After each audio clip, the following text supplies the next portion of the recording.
Right, good morning, everybody. A very warm welcome to you. You're all very, very welcome. Thank you for joining us on this 3SE webinar, where we'll be looking at the very important topic of imposter syndrome, and looking at awareness of imposter syndrome and what we can do to overcome that if we're feeling it or we're recognizing it in others.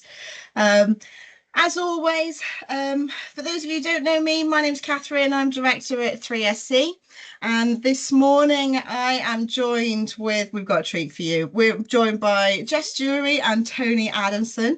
So this is a real collaborative session this morning that I'm very pleased to be able to share with you.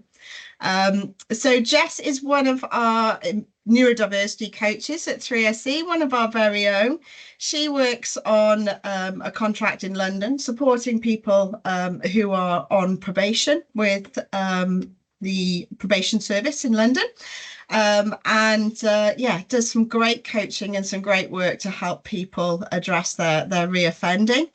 And we're also joined by Tony Adamson, who is, well, you need no introduction as far as I'm concerned, Tony, but I'll introduce you anyway. So Tony is one of our fantastic coaches who supports us with our in-work program for people who are neurodivergent in the workplace. Tony Adamson is an external contractor for us, if you like, a delivery partner, and does some amazing work, particularly supporting people in the third sector, charity sector leaders who maybe are experiencing burnout, has just got a lifetime of experience and his own experience that he brings to the party with that. Tony's also got some brilliant resources that you can download online, including his Beating Burnout Starter Kit. So we'll absolutely share some links to that after the session. So as always, if you could keep yourselves on mute, and if you would like to turn your cameras on, you are very welcome to do so. It's always nice to see some faces when you're presenting, but we will be recording the session. So if you'd rather not have your face in the recording that will be available online in the 3SE members area, then by all means, feel free to turn your cameras off for that. Also, just before we get started, I really would like to invite you to share your contact details in the chat. It's always great to hear a little bit about those of you who are attending. So if you could share maybe your email address, your organisation, maybe what you do there, but also if you could give people on the call a steer as to what you're interested in. That will enable us to continue networking after the session, as you might be doing something that other people find interesting and would like to have a chat with you about. So please do go ahead and introduce yourselves in the chat. I'm hoping you can all see the presentation slides that are in front of us. We've got probably around about an hour and 45 minutes of content, or an hour and a half of content for you-ish today. And so we will be taking a short 5-minute break, just so you can refresh yourselves during that time as well. Okay, I'm not seeing any introductions yet in the chat, but maybe you're all typing furiously instead. But without further ado, I'd like to hand over to Tony and Jess, please. Thank you, Catherine. Yes, as Catherine said, I'm Jess Jury. I'm a neurodiversity coach from 3SC, and I'm going to be presenting today with Tony. And we're going to be talking about imposter syndrome. So we're going to talk about awareness, different strategies for overcoming imposter syndrome, and also how we can grow from imposter syndrome as well. So I've made a Mentimeter poll, but please do not input any words into the poll yet, because we're going to be doing an exercise in a bit. But if you could just for now take a picture of the QR code. If that doesn't work, you can go on menti.com and use the code 68070173. But do not put in any words yet because the exercise is just coming up. So I'm going to leave that up for about 10 seconds so everybody can take a screenshot of the QR code.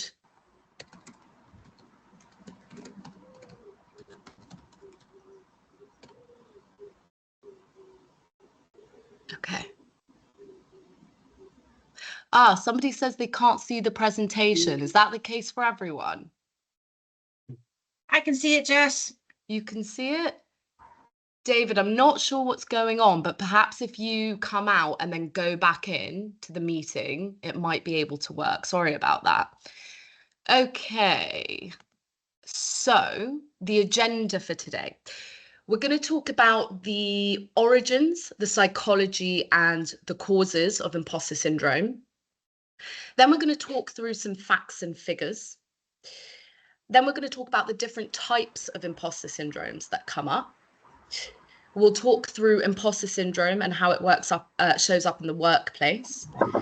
Then I'll talk through some coping strategies and how to overcome imposter syndrome. And then we'll do some closing remarks at the end. And Tony is going to do a really good exercise called Silent Coach. So make sure that you're here throughout the whole presentation because it's really good. And there's going to be different group activities throughout. And I like these things to be as interactive as possible. So if you could turn your camera on, but don't worry if you don't want to, because this is being recorded. But also please feel free to unmute yourselves, call out in the chat, put your hand up, anything like that. It would just make the presentation a lot better and more interesting for everyone. So just to introduce 3SC, we are Third Sector Consortium and we are a social enterprise.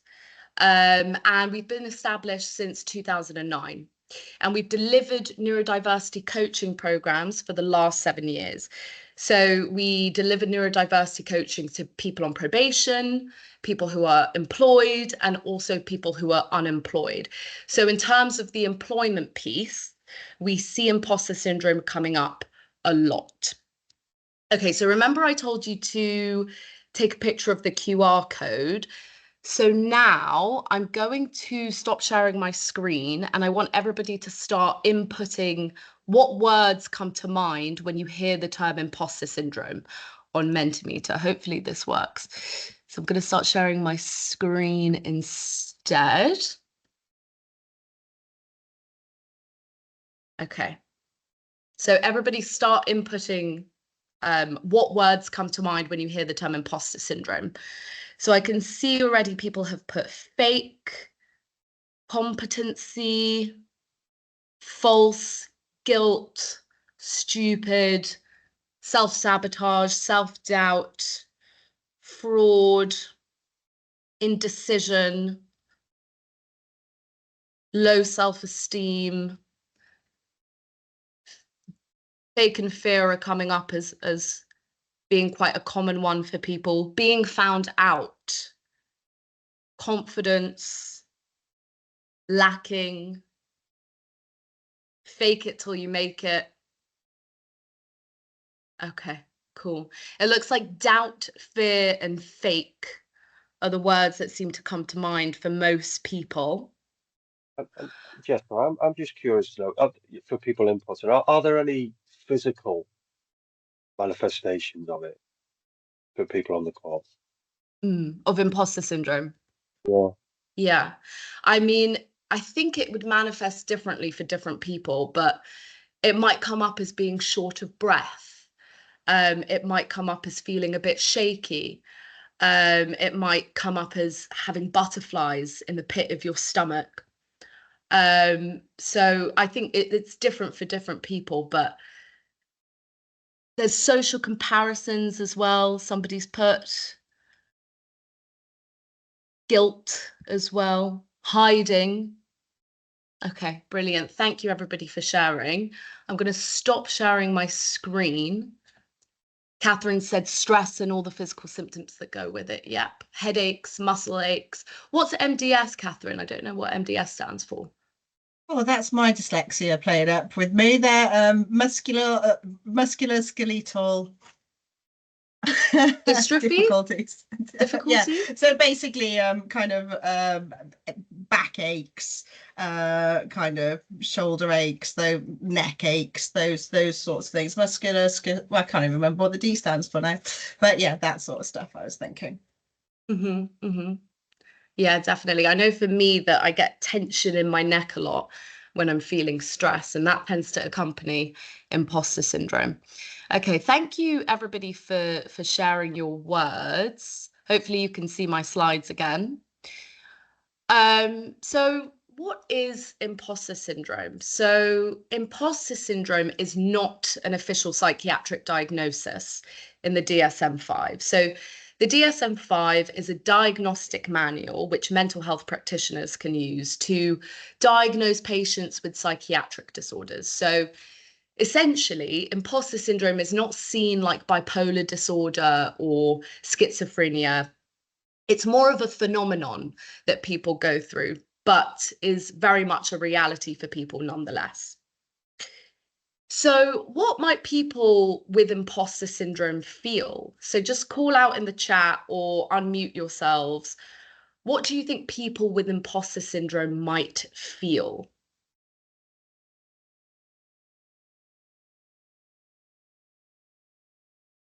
Afraid of being found out.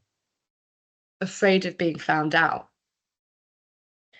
And in the chat, overconfidence, scared, anxiety. Anxious is coming up a lot. Hi, Jessica. Sorry, I can't see the chat at all. It says I'm not a member of it, but yeah, what I would contribute is just a sense of there's no point even trying, so just giving up. No point even trying, giving up. Somebody's put exposed, fake, annoyed. Yeah, it could be for me. It was about waiting for that tap on the shoulder. Mm-hmm. And who's the tap from? Well, from senior managers or from somebody else saying, "Ah, we've found you out now." Yeah, Mm-hmm. the game's up. Mm-hmm. The game's up. Fahim has put inadequate, guilty, conflicted, unworthy, avoid volunteering themselves for things. Yep, absolutely. So some other things that people with imposter syndrome might feel. They might feel undeserving of their achievements and the high esteem that they're held in by other people. They may feel less competent or intelligent than other people think they are. They may feel that people are soon going to discover they're a fraud, which is something that you guys have mentioned quite a bit. And people with imposter syndrome usually are well accomplished. They might hold senior posts or they might have lots of academic achievements. They may attribute their accomplishments to external causes. So they might think, oh, it was just good luck that I did really well. Or I put loads of effort into that piece of work and I can't normally expend that much effort into something. They may struggle with perfectionism and neuroticism. So they might always feel under pressure to perform and may feel incompetent when they don't, or when they encounter a mistake, which inevitably everybody does. And they might have co-occurring symptoms of anxiety and depression, which a lot of you have put in the chat as well. So the origins of imposter syndrome, what are they? There were two psychologists, Pauline Rose Klein and Suzanne Imes, who first coined the term in 1978, so quite a while ago. And they conducted a study on successful women and found that two family dynamics foster imposter syndrome. Now, it should be noted that men also get imposter syndrome, but it seems to affect successful women disproportionately, but men also get imposter syndrome. So the first family dynamic that fosters imposter syndrome are women who grew up overshadowed by siblings who were seen as the intelligent member of the family, whereas they might have been seen as sensitive or socially intelligent. And another dynamic is women that were hailed as superstars across every aspect of life and were seen as achieving perfection very easily. And that illusion was quickly shattered when they come into any limitations or any mistakes or any failures in life. Lots of people who have imposter syndrome had a lot of intense pressure from parents around academic achievement in school, though not necessarily. People with imposter syndrome might have internalized messages like, smart people don't have to study. You were born smart. You've always been the bright one. And that can lead people to think, actually, no, I'm not naturally that good, and to feel like a fraud. What are some other causes of imposter syndrome? Feel free to call out in the chat or call out loud again. What are some other causes of imposter syndrome?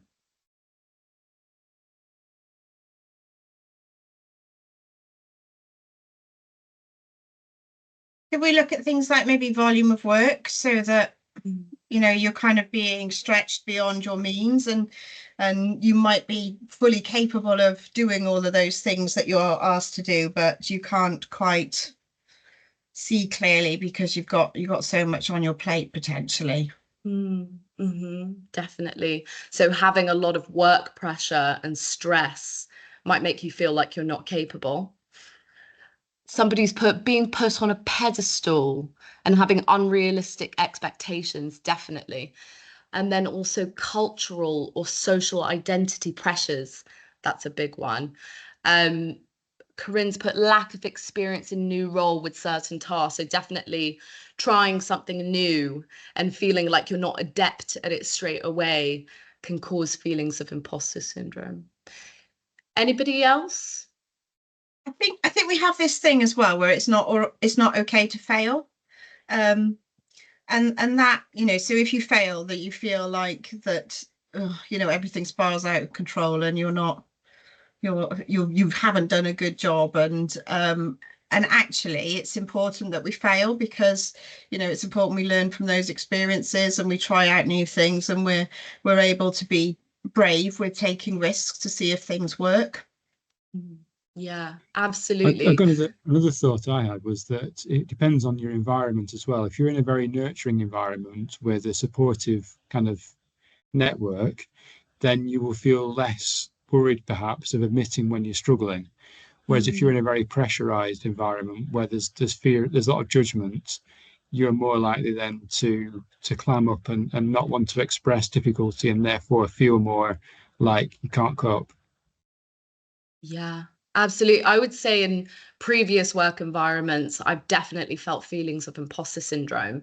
But in environments where people were more supportive, I don't get those feelings at all. So I definitely think that's a big one. Suzanne, you've got your hand up. Yeah, sorry, I'm going to be talkative because I cannot see the chat at all. Good. We like that. So I think I'm going to just share a little bit of personal things. As an undiagnosed autistic person growing up, for me, I think I have very supportive parents.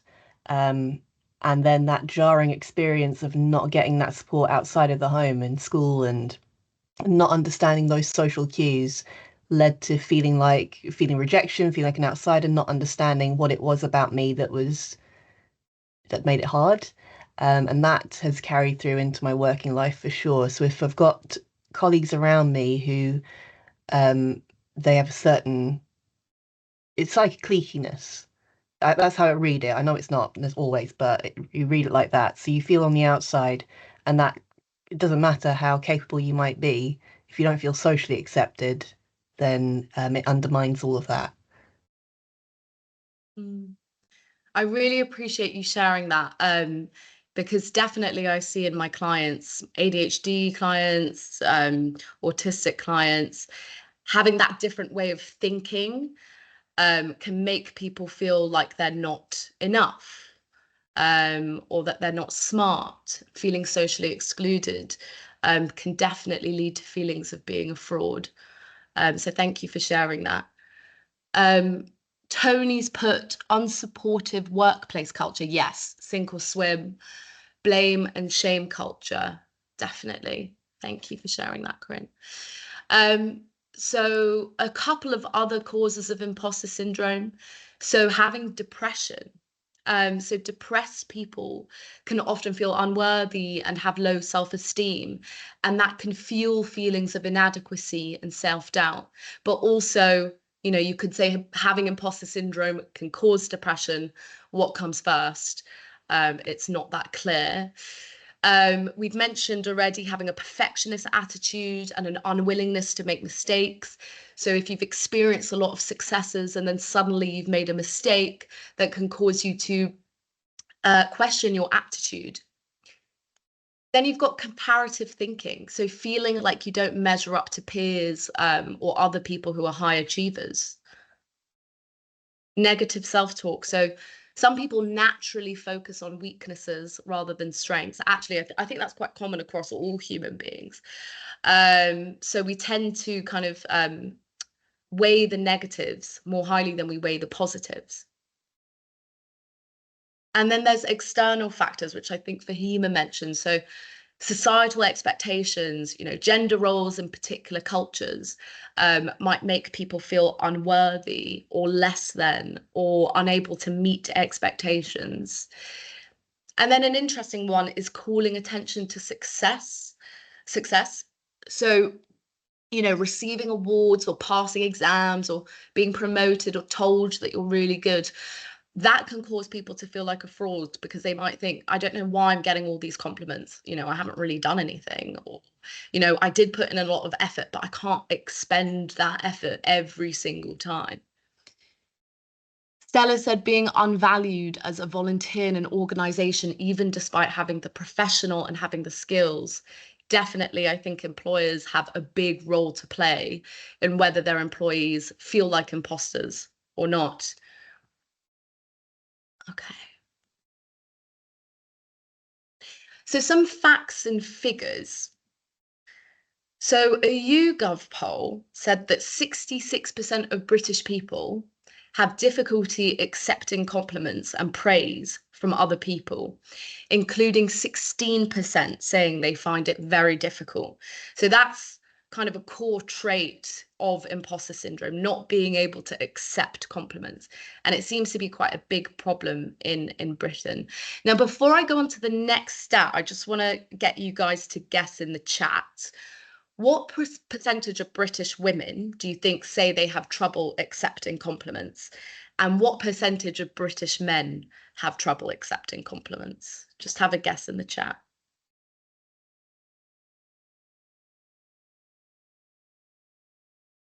75-50. Women 60, men 20.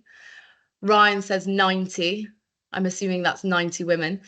Fahima says 65 women. Dave says 70-60, 80-60, 80-40, 70-60, 80-20. So in general, most people think that women have more trouble accepting compliments. Let's see if that's true. So 72% of British women say they have trouble accepting compliments, compared to 59% of British men. So it's true, women do have more trouble accepting compliments, but it's still a problem for British men as well. So this core trait of imposter syndrome is an issue for both, but disproportionately so for women. And 56% of British people say they tend to downplay their achievements when they speak about themselves to others as well. Any questions on that before I go on to the types of imposters? Would be interesting to see comparative data for other countries and cultures. Yes, definitely, because we know that, you know, different cultural norms can really impact whether people become have imposter syndrome or not. Okay, so different types of imposters. There's lots of different types of imposters, and you know, one of these might resonate with you more than the other, and I know it definitely does for me. So you've got the perfectionist. So they focus on how something is done, how work is conducted, how it turns out. And when they encounter one minor flaw or mistake, they feel failure and then shame. So that's the perfectionist. Then you've got the expert. So they focus on the what and how much they know and can do. So having a minor lack of knowledge or something can make them feel like a failure, and again, shame. Then you've got the natural genius. So they measure competence in terms of how easily or quickly they complete something. And if they struggle to master a subject or skill, it can evoke failure and also shame. And then you've got the soloist. So they care about who completes the task. And to feel like they've actually achieved something, it has to be them and them alone. And needing help from other people is a sign of failure. And then you've got the superhuman. So they measure competence based on how many roles they can juggle at once. And so, you know, they might be a manager, a team member, a parent, a friend, and failing in one area, even if they're achieving in every other area, can evoke feelings of failure because they feel like they should be able to handle absolutely everything perfectly and easily. Oh, sorry, Fahima, we're on slide 10. Maybe if you come out of the meeting and then go back in, it might work.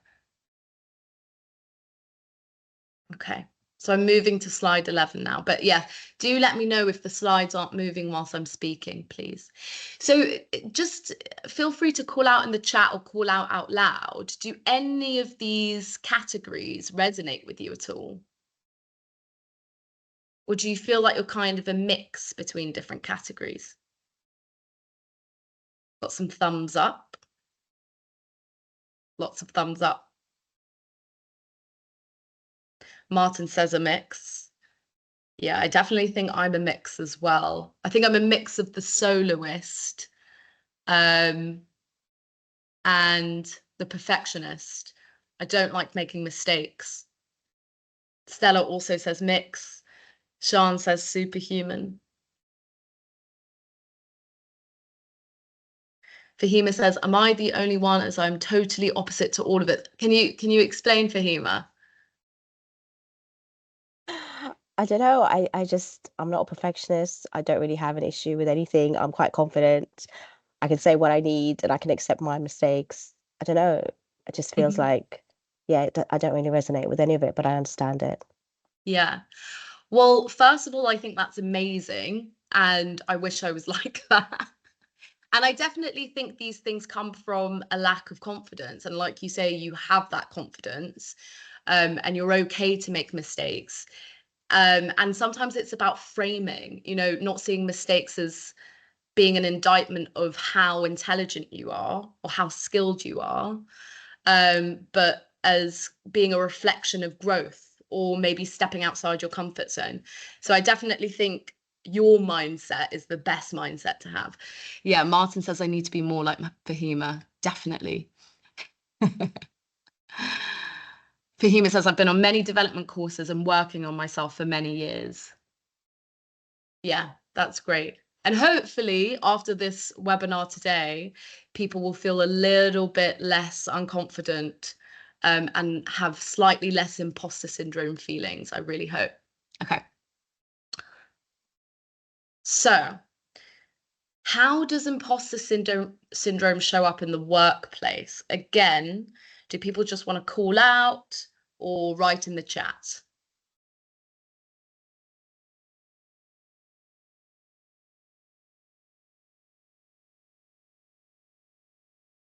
I think we might sort of compare it to like the signs and symptoms of stress, really. I mean, kind of, I think we're seeing a very sort of similar range of behaviors potentially. Mm-hmm. Mm-hmm. Yeah, I'd Definitely. agree with that.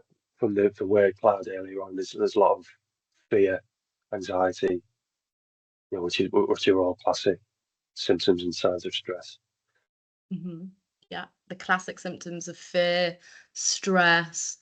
People in the chat say overcompensation, impatience, chronic stress. Yes, not taking on challenges, risks, or promotions, potentially masking as well, feeling under pressure. Anything else that anybody wants to share? No. Negative self-talk. Sorry, I was just because I think eating. I don't know if it's a professional thing, but sometimes for an example, it's not necessarily me, but if you were running a course on how to be more organised, and then going home and beating myself up incredibly for how totally not organised I am when I get home, and I look around the place and I think I'm going out there and I'm telling people how to do something I can't do. That's not why I'm blurred. I totally get that. Like, as coaches, especially, you know, we're supporting people with issues that we might struggle with ourselves. I know a lot of people in our team are neurodivergent, so that for sure can make you feel like an imposter. People have said missing deadlines. Yes, procrastination is a big one. Working longer hours. Yeah, definitely expending more effort if you feel like you're not naturally skilled. Telling others that you aren't very good, extreme humility, definitely. And as Kasia said, that's definitely more of a problem in Britain than it is in say, somewhere like Poland. It doesn't seem to be as much of an issue there. So some other things about imposter syndrome in the workplace. So potentially feeling unqualified to apply for a job or apply for a promotion. Yeah, not going for specific promotions, even though you're fully qualified, constantly asking for feedback and seeking validation, difficulty accepting compliments or praise, as we said before. You might say things like, it was nothing, I was lucky, anybody can do it. You might over-prepare or overcompensate, spending an excessive amount of time working on tasks. There might be a reluctance to share ideas or to speak up, or I think somebody said in the chat, expressing boundaries. People might feel like their input isn't necessary or valid. And people might avoid opportunities or starting projects for fear of failure. So I think this is where procrastination comes into it a lot. And with some of the unemployed people and employed people that I coach, you know, avoiding doing things because they feel like they're not going to do it well comes up a lot. Yeah, Catherine, boundaries are a very important factor. Sure. Suzanne. Me again. Does anyone else find that they sort of make flippant comments and jokes to detract from it? I will often. I just did. Yeah. Yeah. I mean, I feel like if I talk too much about things I'm proud of or feel like I've done well, that people think I'm bragging. So I actually did it on a meeting yesterday where an MD said, "Oh, it sounds like you've really got a handle on it." And I went, "Well, it's just straightforward to me, but my brain's weird." And I saw him kind of react as if I just said something weird. So I think I was doing that then. I definitely think accepting compliments is such a core trait of imposter syndrome, and it's something a lot of us, especially in Britain, seem to do. Thank you for sharing, Suzanne.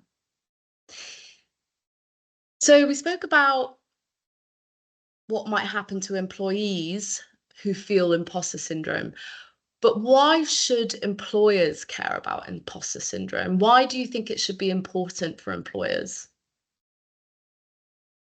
Again, call out in the chat or unmute yourselves.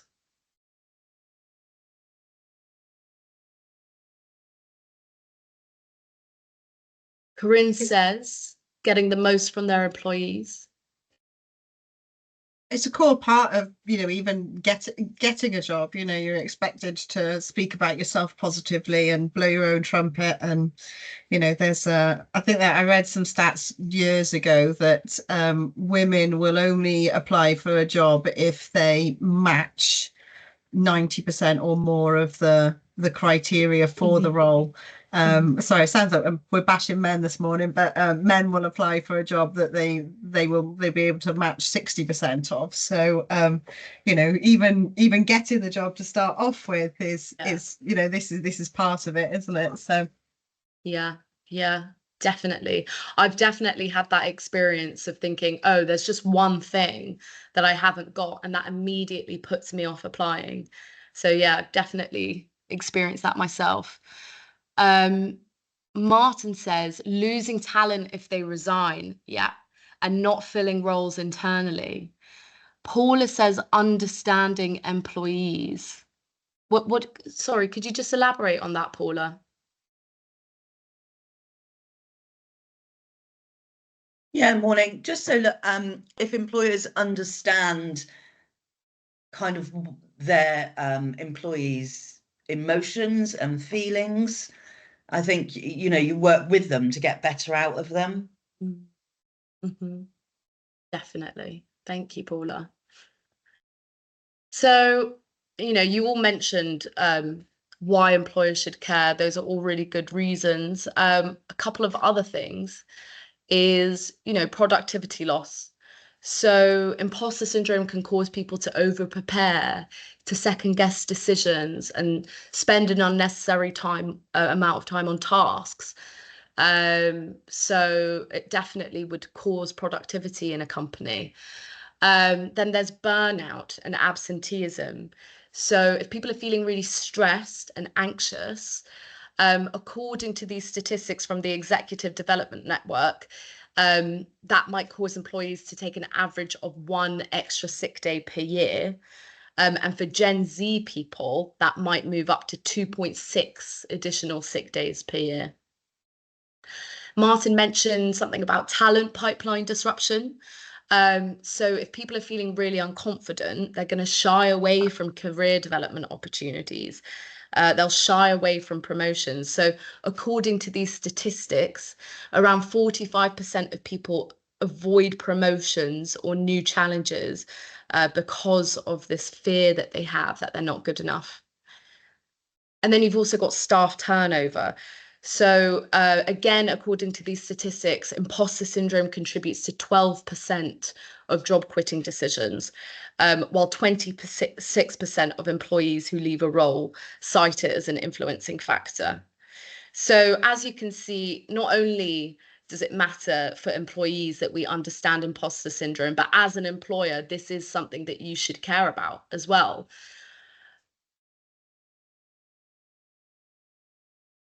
Yes, Lisa's put it impacts well-being and productivity can lead to burnout. Definitely. Okay, so before we go on to a break, I wanted us to go out into breakout rooms and have a bit of a group discussion about what workplace scenarios trigger imposter syndrome for you. So I'm going to put you out into breakout rooms for 10 minutes. And then if possible, can you nominate one person from each group to feedback? So I can see there's 27 people in the group. So let me see. I'm not great with breakout rooms, so please bear with me. So maybe put people into breakout rooms of 5. Tony, do you think that sounds good? Yeah, it's a nice number, that, I think, manageable. Okay, perfect. And I am going to create the room.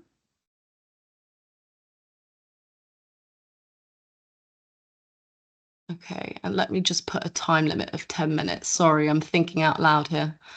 10 minutes.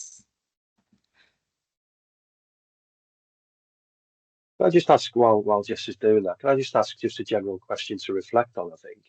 What does awareness of imposter syndrome give you in terms of your own knowledge and how you feel about yourself? Just as a general thought, just from the content so far today.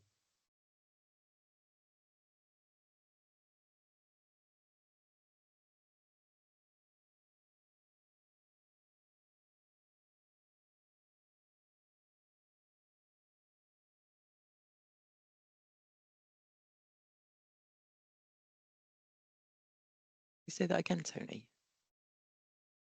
Just what does the content today, and that we've been through quite a lot of information, just nothing to sort of do with it right now, but just as a question, what does it give you on a slightly deeper understanding of imposter syndrome, what it is, what it isn't, and how it impacts you? Just something to maybe just reflect on and sit with. I think Ryan's written in the chat, awareness is always there, more the validation from others that's helpful as a release for me. Sometimes there's too much aware of symptoms as well. That's Ryan. A really interesting point. Yeah.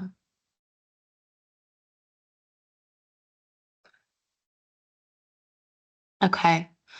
So whilst other people think about that, I'm going to put you all into breakout rooms. Hopefully this works. I'm just going to press open rooms. And yeah, if you could nominate one person from each group to feedback, that would be great.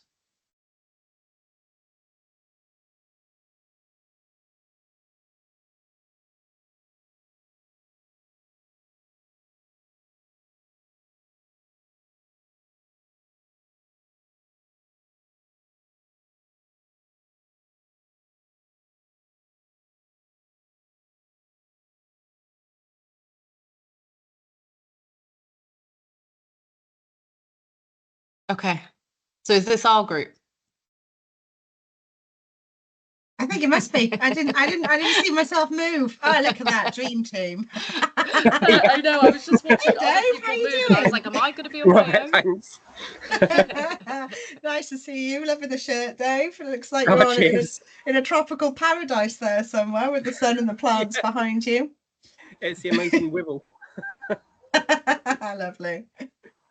I feel like a bit of an imposter because I don't know, I get scared about things, but generally that whole fake it till you make it kind of adage tends to apply to me. And I kind of put my big pants on and, just give it the big one. And, 9 times out of 10 it works out. But yeah, I think that's my position. I might do that thing where, you downplay your achievements and you go, oh yeah, but it's fine, or that not really being very good at taking compliments, etc. So I wouldn't say that imposter syndrome is something that I spend much time any time thinking about, but I think there are maybe elements that I maybe haven't recognized. Mm-hmm. Mm-hmm. I think that for me, I've reframed it, I think, over the years. So I remember when I was a probation officer, I often used to think, oh, everyone does their job better than me. And that's sort of real sense of imposter. And I think as I've matured a bit and I've become conscious of my own diversity, I think I've reframed that to just, I do my job differently to other people. And that really connects with some people and it doesn't connect with others. And I'm okay with that. But it is fun. It's still hard taking compliments. So yesterday, I was doing some work with a local charity, Koala, and somebody's first session, they come in. I said, "Oh, what do you know about what we're going to do?" And they just said about all these sessions with people, and they're like, "Oh, this person says your life's going to change," and this other person said "Oh, it's going to be so amazing." And I was like, "Yeah, okay." I sort of made a joke of it. I was like, "Did they actually say about what I do?" And they said no. I said, "Oh, that's because I just hypnotize people into making them think I'm good." But it was that sort of deflection of I don't know how to deal with this. So I guess I sort of feel like I've reframed it in terms of feeling more confident about myself, but still it's quite difficult taking compliments from other people. Yeah. I had this the other day where someone was like, "Oh, I bet you're a really good coach." And I was like, "No." And it's like, why? Why would I respond like that? It almost is like an automatic reflex to be like, no, I can't accept this. And definitely I also, in my previous role, had a manager that would say things like, yeah, you did this the right way, but you got there in a really weird way. And Charming. it's like, well, yeah, like telling me that makes me feel really weird, right? And now I see it, now that I'm in like a neuro-inclusive environment, I see it as actually really cool that I can think outside the box and do things differently. But at the time, I was like, okay, you're just making me feel weird. Like that's quite a pejorative word to use. So yeah, definitely had a lot of experiences with this. There's like when I did a talk this week about workplace well-being and supporting staff and things like that, and one of the and also building kind of inclusive environments, and like the one slide that I want everybody to remember is a picture of a jigsaw puzzle. And I think that's the key thing, isn't it? That you're allowed to be not the full package. Everyone's allowed not to be good at everything. And it's just about kind of recognizing your own jigsaw piece and where it fits into the puzzle of your organization. And that responsibility is on managers particularly. And I look at the things that I don't do very well. I don't do data very well. I don't do profit and loss spreadsheets very well. I don't do, huge Excel spreadsheets very well, but Kasia actually does do these things very well. So if you sit me and Kasia next to each other, she feels her jigsaw piece fits into the gaps that I've got in my jigsaw piece. Yeah. And maybe there's a little bit of reciprocation there between us. So, that, but I think, maybe when I was younger, I would always think, why aren't I progressing? Why can't I, move forward? Is it because I'm young? Is it because people think I'm silly? Is it because I'm flippant? Is it, or is it just because people don't believe I'm very good at doing my job? It's and that's all sort of matched up in this. But I think you get more comfortable with yourself as you age, and I think that's part of it as well. But we see people who are my age and older who suffer dreadfully from imposter syndrome. So, there's different paths for different people. Stella, I'm aware that I'm talking a lot. Did you want to come in at all?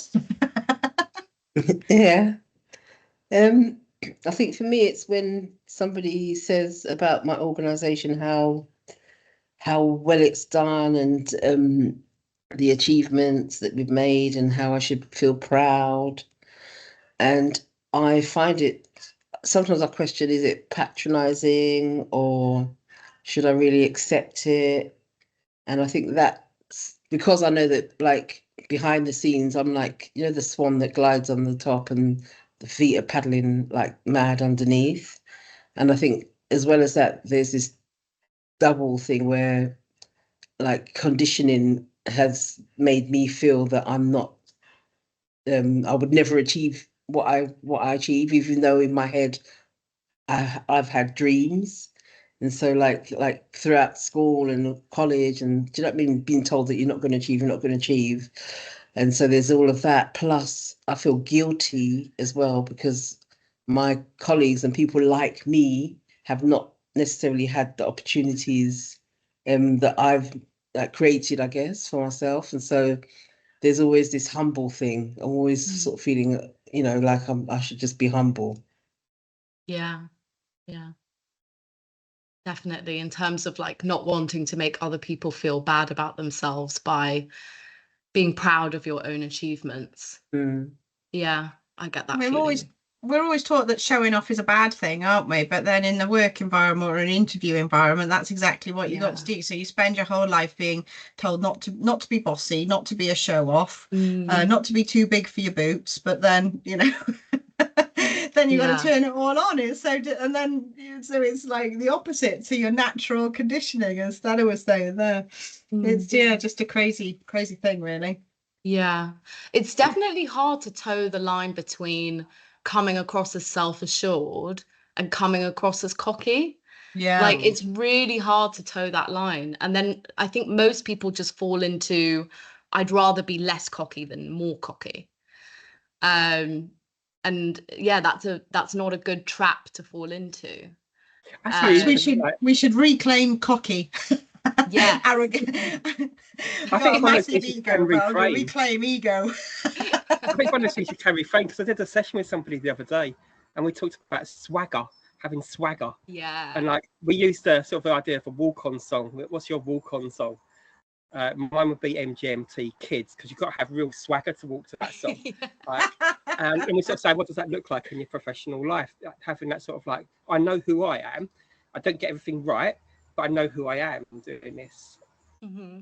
There are definitely massive cultural differences, and I'll put it down to culture really, because in Poland, people naturally feel they better than the person standing next to them. They are a bit cocky, they are arrogant, sometimes can come across as rude when they're overconfident, but also, you know, I know what I'm good at, why should I not brag about it? I'm proud of it, and if I get a compliment, it just justifies my thinking. But I also, you know, when I'm not good about something, I'm fine to say this is not my strength and move on. So yeah, I don't have much to sort of add to the imposter syndrome, but I think that this a lot to do with the culture and how we were brought up. We were allowed to speak up. We were allowed to say what we like or what we don't like, and also people are allowed to tell you, you know, you are rude, you are arrogant, you are cocky, and you say, well, it's who I am. Mm-hmm. I love that, because I do feel like you're very unapologetic, like you just are who you are, and like you're direct and you don't beat around the bush, and I actually think that's a really good thing that you don't see much in Britain. Being here for 19 years, I found it quite difficult because you manage, especially in a management roles, you know, I naturally go over the top. If I feel someone deserves praise, I will praise them so much. And then you can see people feeling very uncomfortable sometimes. Mm-hmm. Jess, I'm just mindful of time. Should this chat have finished by now? Yeah, I mean, I put a time limit on it, but it doesn't seem to have worked. So should I just say time limit didn't work, but 60 seconds left. Okay. I mean, we're having a lovely chat, but there might be some groups who are like, yeah, should have finished. But I don't know why it didn't work. Okay. Oh, wow. Who from this group would like to feed back? Because I'm bored of my own voice now. Not me. I do enough talking. I love talking, but I can't summarize stuff. Catherine, surely you can summarize. Come on. Oh, That's I your should have strength. taken notes. You know you love talking and you're good at it. Come on. Stella, would you like to feed back, or would you rather No, someone else thank did? you. Thank you so much. All right, hang on, give me some key points then, as I haven't written anything down. Okay, what did we say? Cultural differences. Conditioning. Conditioning. Mm-hmm. Being told by managers that the way you think is weird. Generally feeling like an outsider. Yeah, Not okay, being cool. allowed. Yeah. And reframing how we see stuff. Mm-hmm. Cool, thank you. Okay, if I press close rooms, that brings everyone back into the main room, right? Yeah, absolutely. Okay, cool. I'm gonna do that now.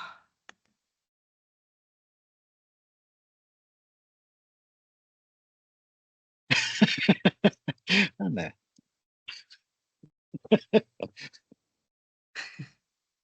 Gather me thoughts. Oh no, the 10-second one. Wow. That was abrupt. That was Yeah, mid-flow. sorry guys. I did put a timer on it, but it didn't work. So sorry about that. Oh no, I'm unfortunately gonna have to go. I might be able to drop back later, but Anna, I'm sure we'll be able to feed back on our group. Like, thanks for the conversation, Anna. I appreciate it. Thank you. Thank you for joining. I think you're talking to me. Okay. Who wants to feed back first? I hope you I'll jump nominated in. someone. I'll jump in from our Perfect. group. Okay, so we had a good discussion, and we had some different. Well, I think we kind of agreed, but we kind of had different angles on it. So some of the things that came up is we talked quite a lot about cultural differences, and kind of how some cultures there's not a requirement to be humble, but then other cultures there is a requirement to be humble, so that you're not making others feel bad or highlighting what other people hadn't done. And that kind of also came to play in the person's conditioning. So it could be conditioning from kind of parents from a young age, teachers, and again fitting into the kind of the stereotype and what was expected of you. Jess also talked about a manager saying to her in the past, not me, that she had completed a task, but she'd done it in a really weird way, which then kind of devalued the achievement that she felt with completing the task, and actually how unhelpful that was, because it just made her feel that she was an outsider and made her feel that she was weird. Dave talked about his experience in the probation service, and kind of talked about a bit about the journey that he'd been on, and gave some examples of some sessions he's attended recently, and the importance of having the ability to reframe how we see things.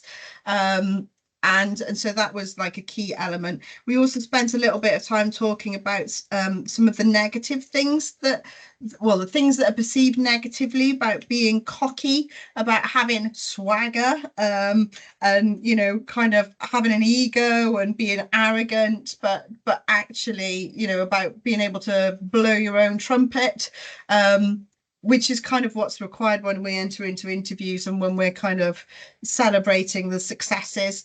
And something which I didn't mention, but it's just come to me now, is kind of maybe if you're a manager, one way to kind of to do it is to say, oh, it was all my team. It was a joint effort. It was kind of, that's what we've achieved together. And I think that's the natural default for a lot of people.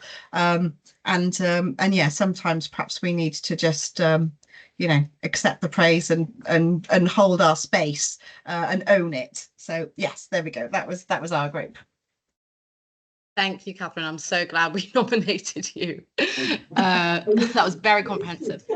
Okay, who wants to go next? Yeah. Suzanne? Brilliant.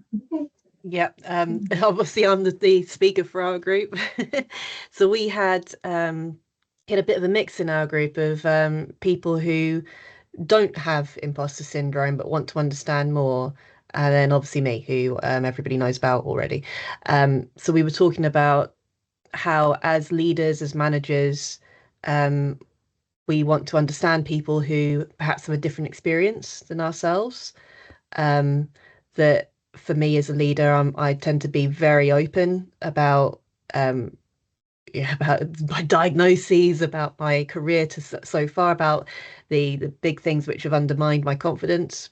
And I do that partly because I think it's really important not to sugarcoat things. I don't like toxic positivity and all that sort of thing, but also because I want people who are maybe earlier on in their career or earlier on in their journey to understand their own neurodiversity or any mental health conditions they've got, just to help them feel, not that necessarily they have to disclose it, but that their neurotype will be respected and supported.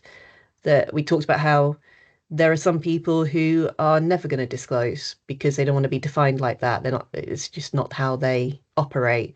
So a truly inclusive team, good allyship, means kind of stepping back and checking your own privilege. Like, why do I not feel this? Or why do I feel this, but I can overcome it, and other people can't? We've all had protective factors in our lives, and identifying those can help you not accidentally contribute to someone else's struggle. We were talking about the link between depression and anxiety as well. That I said that for me, I do have obviously an anxiety condition, and I find that it's almost like there's a pair of parallel brains. I've got the logical one that knows that I am accepted, people do appreciate what I have to say, and then there is the anxiety brain, which is disordered, that will just say, yeah, but do they really? They're just being polite? And I have to acknowledge it in order to dismiss it. So for me, a team that allows me to say, yeah, I'm feeling like this today, doesn't necessarily try and talk me out of it, because I'll just argue. Even if I don't argue out loud, I will internally. But acknowledges it, gives me space, tells me it makes sense, and then validates me. That lets me move past those thoughts. So yeah, that was sort of our conversation, that you don't have to have imposter syndrome to try to support people. That's allyship. It's empathy. Thank you so much for sharing all of that. And I'm sure lots of people on the call found that very helpful. So thank you. Anybody else? Martin. So I was in a room with Lee, and we discussed kind of the no-nos, really, things not to do in a workplace culture. So talked about kind of having standards that shift. So you feel like the goalposts are shifting. So if like 1 month this is the thing that you need to achieve, and then the next month that's got it's been increased and increased and increased. Eventually you might get to a point where you feel like it's impossible to ever achieve because it's just impossible. We also looked at not being listened to when you share your concerns, because that then means that people just bury them or feel like it's just my problem to get on with it. If I can't do something, it's on me. Also, lack of clear communication. So if things aren't communicated properly, what the expectations are, then you're going to make mistakes, and therefore you are going to then feel doomed to failure. And also a culture of judgment. So if there's a culture where you are feeling judged, or where everything is a big judgment, what is good, what is bad, then that's going to make you kind of be a little bit more worried about making mistakes, or not getting things right. I have to say, none of this happens in 3SC, by the way. So these are things that we took from other organisations. Thought I'd better mention that. Thank you, Martin. And I definitely agree. We were saying that I think because we have such an awareness of neurodiversity and 3SC, differences are celebrated and there's so much less judgment. So I would agree with that. Anybody else from the other groups? Or was that the last? Or Corinne? I can share from our group, if that's all right with the rest of the group. We didn't actually nominate, but I did write some notes as we went along. Quite a lot of what other people have said we touched on as well. Everyone in the group had some experience of imposter syndrome in different ways, and found that sometimes it depended on the setting that can make a difference, like public speaking, but it depends on the audience. So if it was of peers, maybe it's a little easier, and if it's a smaller group, whereas something possibly the bigger group or with people perceived to be experts, that was much harder to speak in front of. And other things like on the spot decisions, having to be quite quick, and here comes the intersections of potentially other things as well, which might be neurodivergence, or it might be other background things which are affecting how you show up and how you respond in a certain situation, whether it makes you feel that imposter syndrome type feelings. And then connected to that, how we as coaches might interact with people who we have a different background for. We maybe have privileges that they don't share, or vice versa, and recognizing that how we respond to people is going to be affected by that. So we might have some internal biases, which I think Susanna touched on earlier, like how to support people. And we all found LinkedIn is a place where we all feel imposter syndrome. So that came up for everybody. And perfectionism could be part of that. Learning to detach from the outcome can help there. Fear of offending somebody can get in the way, or getting something wrong, and it's being vulnerable there. And that a phrase that somebody said was backdoor bragging. So not posting for yourself, but like reposting other people's things. And yeah, something around there as a kind of way of hiding behind things. And anybody else from our group who wants to jump in, that's just a few notes I made. Thank you so much, Corinne. I hard agree with LinkedIn, constantly comparing myself to other people's progression, which is really unhelpful. Yeah, really agree with everything you've said. What's interesting about Go on. it's interesting about LinkedIn, you know, and I completely get that people on there, but actually, is that their imposter syndrome showing up? How they're presenting themselves as, you know, just a thought. That's so true. That's so true. I haven't thought about that. Okay. Anybody else from any of the other groups? Or was that everyone? Okay, in that case, I think we'll do a 5-minute break. So if people can come back at 11:42, that would be great. Thank you. Okay, hopefully everybody is back now. I hope you had a good break. And I will continue with the presentation. So, Sorry, Jess, which slide yeah. are we on now? Oh, we're on Like, slide 15. Can people Okay, see fine. that? I think it's just me. I Okay, can't. It's not. I'm sorry, moving it Fahima. myself. Don't worry. Sorry about that. We're on slide 15, everyone, if it hasn't caught up for you yet. But yeah, so we've spoken about imposter syndrome, what it looks like, what the causes are, how it might show up in the workplace. And this section is going to be about overcoming imposter syndrome. So, you know, what strategies can we come up with to mitigate some of these issues? So, does anybody want to call out any strategies that they've maybe put into place? Or I know some people mentioned some already in the call.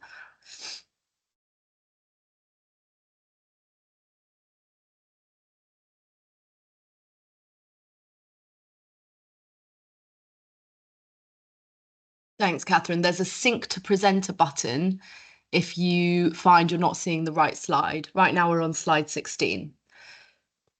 In terms of strategies, as a line manager, I suppose you would look to build up that person's confidence piece by piece. So maybe kind of start with small tasks, you know, like when we're coaching, we always, or in counselling as well, you always kind of say to start on the thing that's easiest to do, so that it gives the person confidence to do the next thing. So I think, you know, that could be very beneficial. Yeah, definitely. Thank you, Catherine. Kasia says practicing positive affirmations. Yeah, and I would say with positive affirmations, you want them to be realistic. So rather than, you know, saying I'm the best person at this, something that feels realistic and believable to you is more useful. Fahima says catch and challenge negative self-talk. Lisa says acknowledging and validating your feelings. Yes. There's a couple of strategies or things that I use when coaching people, and one quite related to what Suzanne said earlier. Just a phrase: "Don't believe everything you think," and telling people. I have it as a little poster on the wall above my desk, and I used it yesterday with a client who, and it can be quite reassuring to learn or to remember that our thoughts aren't necessarily true. They're just passing through our heads at that time. So yeah, the things around challenging negative self-talk and things, and yeah, don't believe everything you think can be a shortcut to that. It can be it might not be negative, but it might not be true as well. And then a strategy beyond that I sometimes use with coaching clients is to look for the evidence for it. And if there is no evidence, well, there we go. And if there is, okay, what impact is that having on you, and what inference are you making from that? And so it's a feedback template that I use in relation to other people and other things that have happened, but it can be around self-talk as well. Yeah, I love that. And we're also going to be talking about CBT in a little bit as well, and kind of challenging that negative self-talk as well. And yes, anybody else? Martin says, I've picked up on the following: reframe, practice holding the space, detach from outcomes, be less frightened of offending. Lisa says, seek support, practice mindfulness. Again, Corinne says, don't believe everything you think, take your thoughts to court. I would also say as well, sometimes actually someone might be in a job that doesn't suit them. So also as a coach, it's about disentangling, like, what is actually imposter syndrome and what is actually you not suiting a particular role or a particular environment. Okay. So some other strategies. Regularly reminding yourself of your expertise, skills, and accomplishments. So as I said before, we weight the negatives more than the positives. So keeping a wins file when negative thoughts creep in, and then revisiting that evidence when needs be. So like Corinne said, looking at the evidence. Yes. Yes. So a couple of things. Actually, I had that experience with not being in the right place. When I was teaching. So in education, worked incredibly hard at that for many, many years. But it just wasn't the right space. And actually now I feel like I'm in the right space. So you're right, sometimes a change of career or a sidestep is probably the best thing. Yeah. I'd also say as well, I love what Corinne was saying about kind of doubting, kind of question your thoughts. I had a really interesting experience with a client where we looked at questioning your feelings as well. Because sometimes you might get an icky feeling and you can say, is that feeling that I'm getting to that compliment appropriate? Because sometimes our feelings are also can be a little bit misleading. And by questioning that, that's something that I've learned over time. Is that feeling that I've had an appropriate response to that stimulus? And actually, is that something I need to do some work on around actually questioning that? What would a more appropriate feeling look like? And how can I get myself into a position where that becomes the norm rather than this learned behavior of. So that's another really interesting approach you can take with people and with yourself as well, actually. Yeah, definitely. Challenging thoughts, challenging feelings, creating new habits for yourself, reframing, are definitely all things that can help you overcome imposter syndrome. Another thing is owning successes. So like we talked about with downplaying compliments. So rather than saying, it was just luck or it was nothing, say, yeah, thank you. I worked really hard on that. And I think you start to internalize that thing that you're saying. So yes, owning your successes. Recognizing imposter syndrome comes up when people grow, stretch, or step out of their comfort zone. Reminding yourself that no one's perfect and you can only ever try your best. And, it's normal to make mistakes. Using the word yet. So, I've not mastered that task yet. I haven't got all the skills yet, rather than just flat out saying, I can't do it. That takes you from a fixed mindset to a growth mindset where, anything is possible. Share feelings with a loved one, a coach, or a counselor. So also, many people will say that they felt these feelings before. Lots of people on this call have said they felt these feelings, and that can help to dissolve the illusion that you're alone in it. So I think talking to other people about your experiences can be really helpful. Catherine says create a compliments folder in your email so you can save emails when people have complimented you or said kind things. So again, that's a good way to kind of review the evidence. Yeah, we definitely need a webinar on growth mindset. I agree with that. Seek out mentors you can connect with and who have taken a similar path as well, because they can tell you, I had these feelings, and I really struggled at the beginning and I failed a lot at the beginning. It's helpful to have somebody else validate those experiences. So strategies for employers: introducing a structured mentoring program. And that can provide employees with a safe space to discuss challenges, receive guidance, to develop confidence over time. As employers, you can incorporate workshops that address self-doubt and perfectionism, kind of like what we're doing today. That can encourage open conversations. and ensuring managers have leadership and coaching training to identify and help mitigate some of the traits of imposter syndrome. So, as we said before, training managers in empathy, active listening, and basic coaching techniques can really help people to overcome imposter syndrome. So I've got 2 slides left that I kind of want to whiz through. I'm really glad that this was really interactive, but I want to make sure that Tony has enough time at the end for the silent coach and some other things. So I'm just going to quickly whiz through these next few slides. So I just wanted to talk a bit about cognitive behavioral therapy, which can be quite helpful for feelings of imposter syndrome. Though, again, this doesn't apply to everyone. Some people don't find it helpful. It's about experimenting with things that work for you. So CBT is a short-term focused therapy. There's lots of evidence that it does lead to significant improvements in functioning and quality of life. And the central concept is, what we think determines how we feel, and that then determines how we behave. So the idea is that it's not life events themselves which creates issues for us, but how we interpret those events. So an example is, if I anticipate the worst outcome, I might become very cautious in life. I might avoid taking risks in life. This might then hold me back from trying to achieve my goals because I'm not trying to step outside my comfort zone.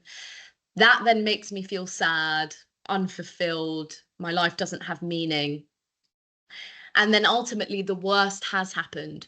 So anticipating the worst has led to the worst outcome, and it's a self-fulfilling prophecy. And thoughts like this can become very ingrained in our minds, and it can distort our perspectives of the world. And so with CBT, it aims to identify these distortions, reevaluate them in light of what's actually going on. So looking at the evidence, and if the evidence isn't there that actually, I'm not good at this thing, we can replace those thoughts with more positive, rational ways of thinking, and that can then become a habit.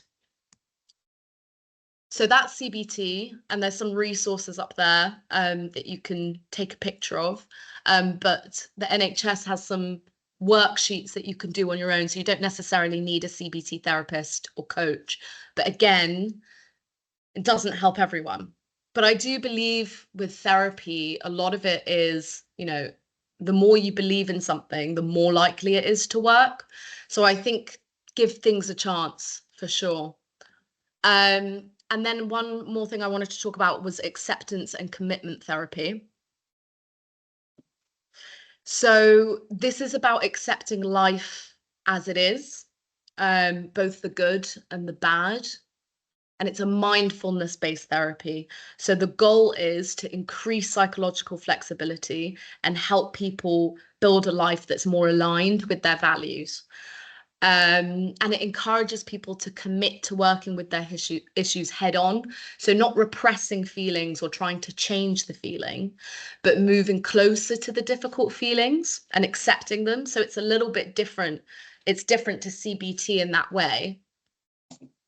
So it might look like saying a difficult thought aloud over and over until its meaning vanishes and only the sound remains.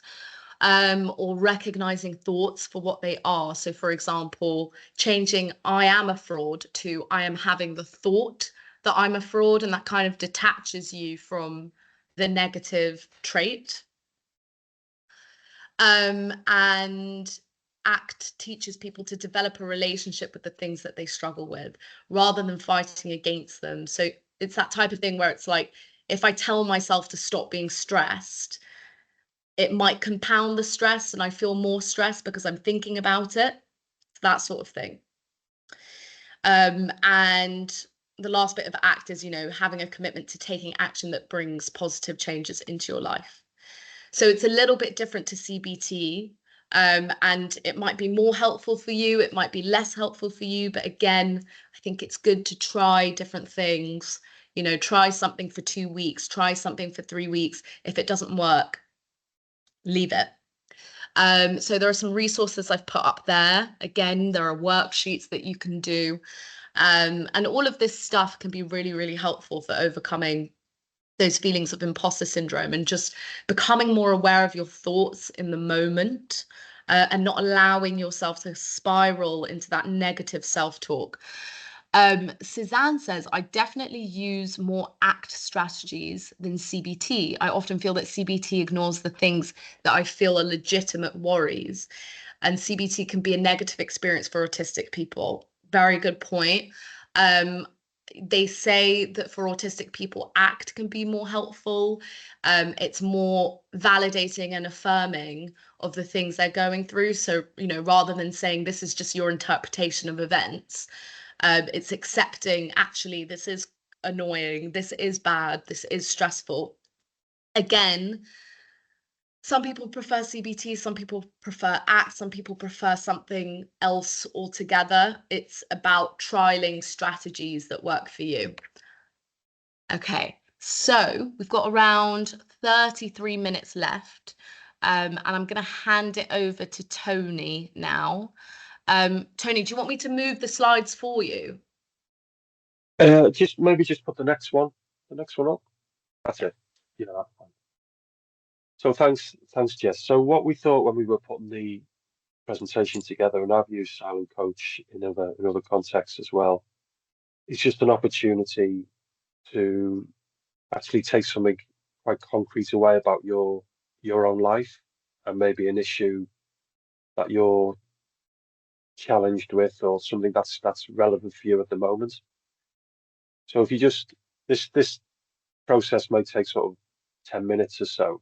So if you just sort of find a nice sort of safe, comfortable place to sit, maybe close your eyes, maybe keep them open. That's entirely up to yourself. The most important thing is that you feel comfortable. So just bring to your awareness, say, a current issue that you have, which is causing you to experience an aspect of imposter syndrome. It could be an event, it could be a person, it could be something going on in your personal life, it could be something going on in work, it could be absolutely anything. But just, again, the important thing is that it has a relevance to you at the moment in your life.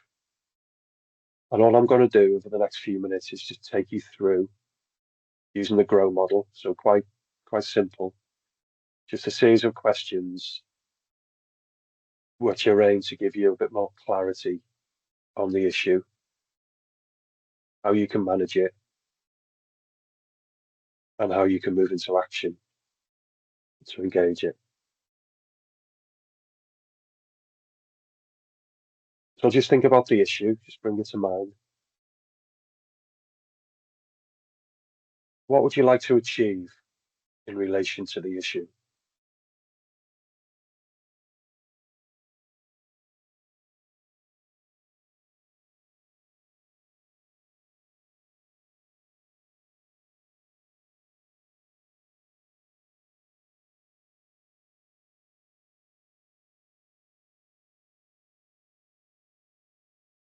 And again, in relation to the issue, what does success look like?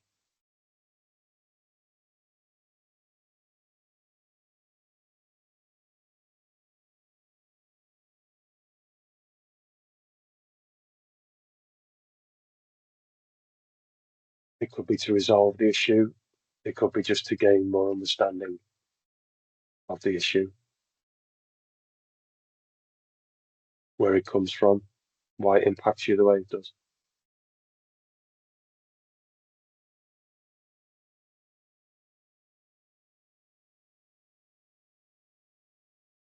And when you think about what success looks like for you, if you were to achieve success, how will you know that you've achieved it?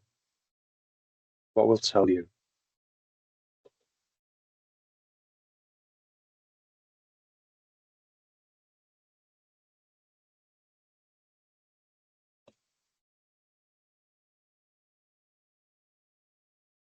You can just think these thoughts, you can write them down, entirely up to you.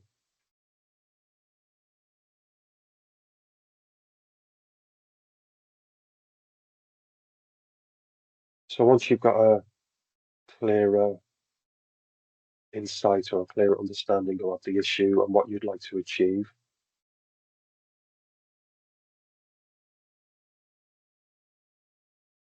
what's your current understanding of the issue?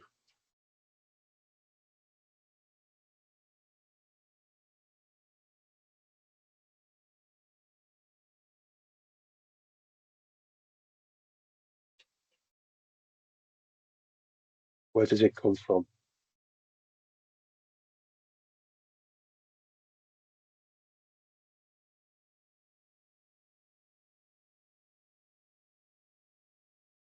What factors are important to you when you consider the issue?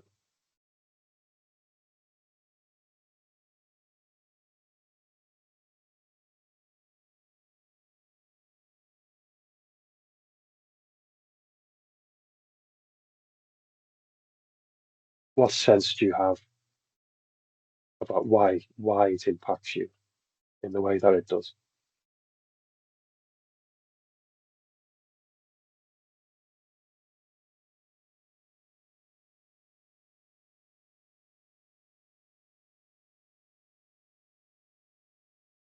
Also, how do you know?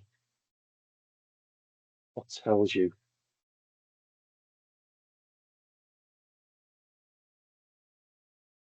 Is it a thought? Is it a felt sense? Is it a gut instinct?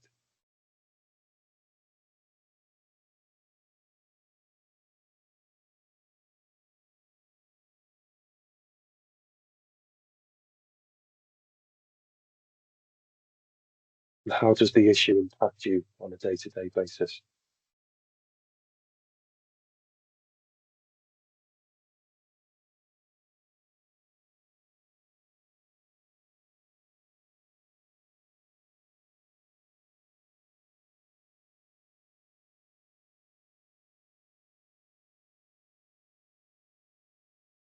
And when you think about a resolution to the issue or how you can move forward with the issue, what options do you have? What resources do you have available to you?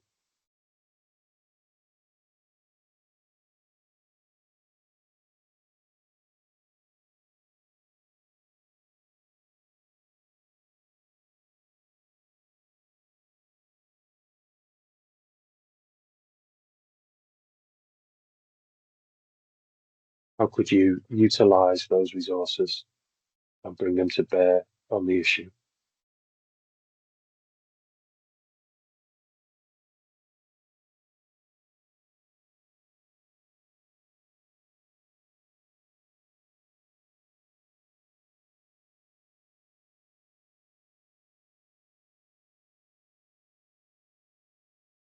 What might get in the way?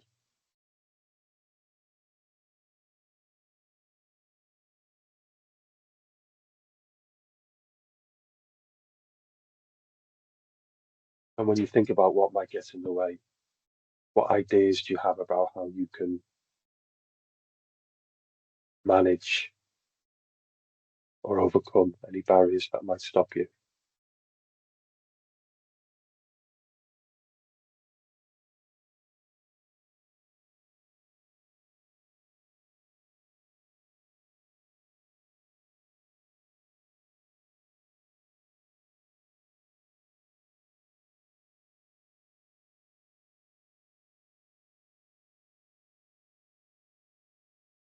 So moving on from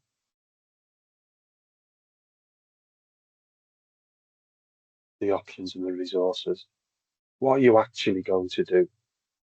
And think in terms of committing to an action. What are you actually going to do?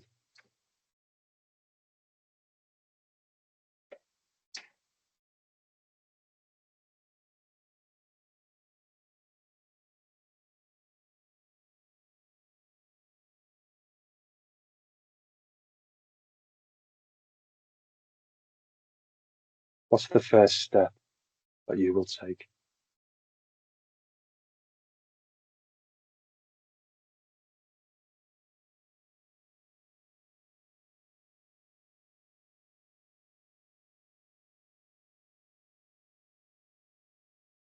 And as you move into action, how will you measure progress towards a resolution of the issue?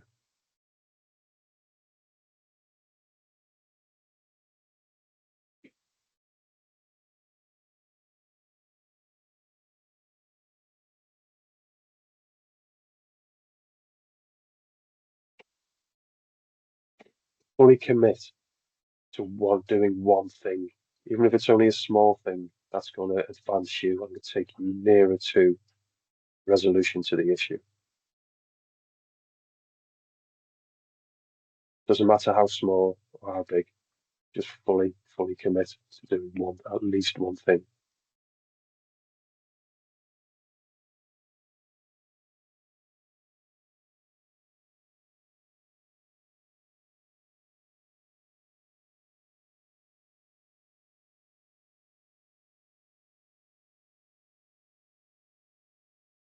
Just sit with that for another 30 seconds and just let whatever comes up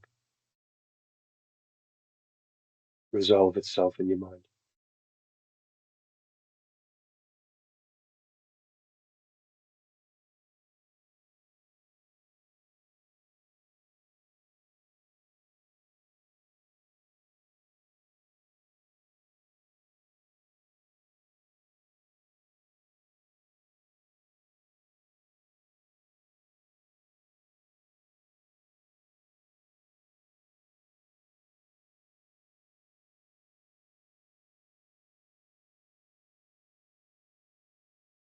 Okay, thank you.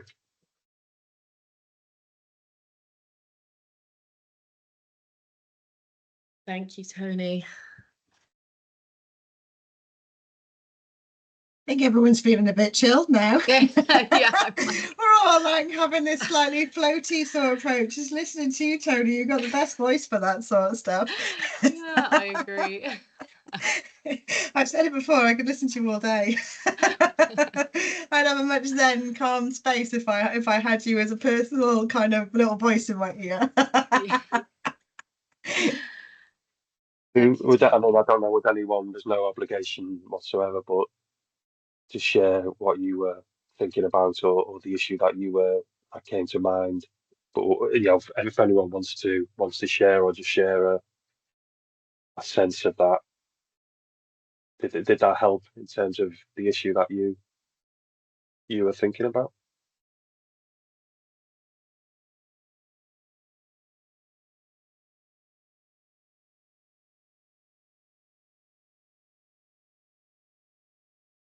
I think just that space to clear everything else out and just be able to focus on one thing is tremendously useful.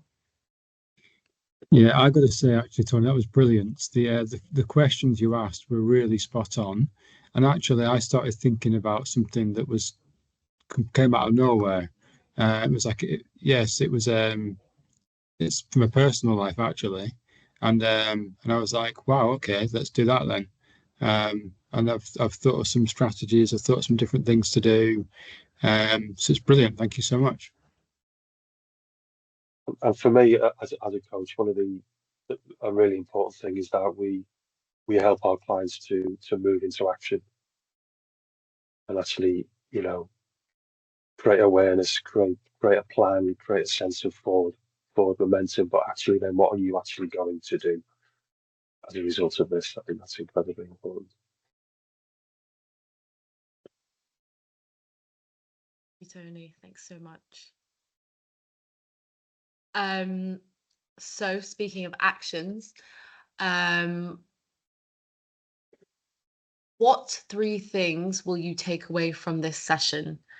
So if you could just take 1 minute to write down any ideas, insights, or actions which we're taking away, that might be from the silent coach that we just did with Tony.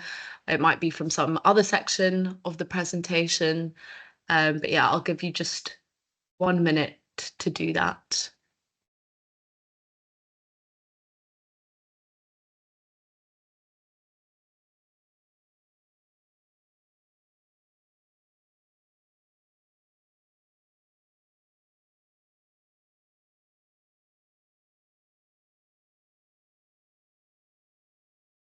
You want them in the chat, Jess? Oh no, just private. Yeah.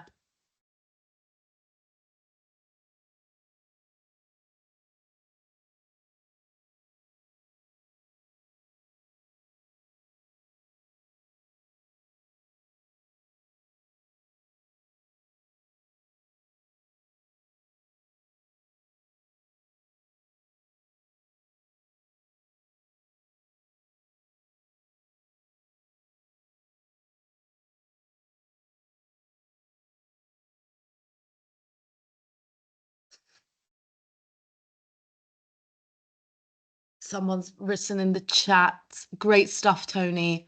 Help me clarify my hesitation with a training project I've been involved with.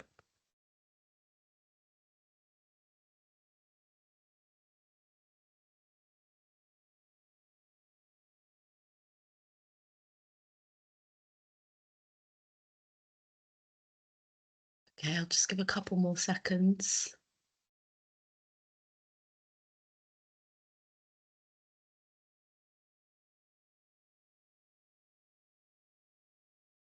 Okay. Thank you, everybody, for joining us today. If you have any questions or anything that you want to tell us, my email is jessica.jury@3sc.org. Tony's is tony@tonyadamsoncoaching.co.uk. There's also the 3SC website that you can look at if you want to get coaching for yourself or for somebody else that you know. So that's www.3sc.org. And Tony, do you want to present this last slide? Yeah, thanks, Jess. So I have some, I mean, as a coach, I work with 3SC. I also have a sort of private practice as well. So I offer one-to-one team and group coaching. I also have a particular interest in managing and coaching around stress and burnout. Something I've, in a 25-year career in the charity sector, I was probably too familiar with, if I'm honest, as I'm sure a lot of us are.